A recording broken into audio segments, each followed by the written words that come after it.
శీర్షిక సృష్టి శాసనం. ఒక మహా విస్ఫోటనమే గదా నీకు నాకు జన్మనిచ్చింది. ఈ అనంతంలో ఎక్కడో ఒక బిందువు నుండే గదా నీకు నాకు మధ్య పరుగు పందెం మొదలైంది. ఇప్పటికీ మన వయస్సు ఎన్ని బిలియన్ వత్సరాలో. అంతులేనిది మన ప్రయాణం, ఆగిపోనిది మన పరుగు పందెం. సకల సృష్టికి సాక్ష్యం చెప్పుతూ సాగిపోయే కాల రేఖవు నువ్వు.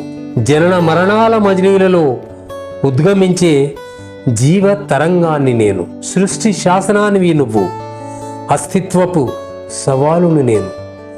మనిద్దరి మధ్య నిరంతర సంవాదం, ఎడతెగని వివాదం.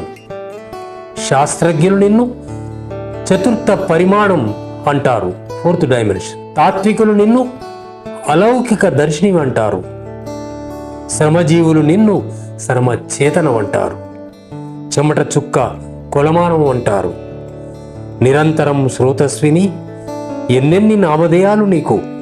మా తెలుగు వాళ్ళు ప్రతి ఏటా నిన్ను ఉగాదిగా కొలుస్తారు, విజయానికి పునాదిగా తలుస్తారు.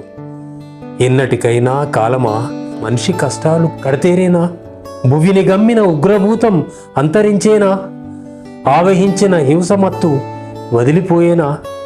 కాలమా ఈ కవి కళ హిమాలయం శ్వేత కమలమై భూగోళమంతా వికసించాలి. సింధు జలది ధరణి చుట్టూ శాంతి వలయాలుగా విస్తరించాలి.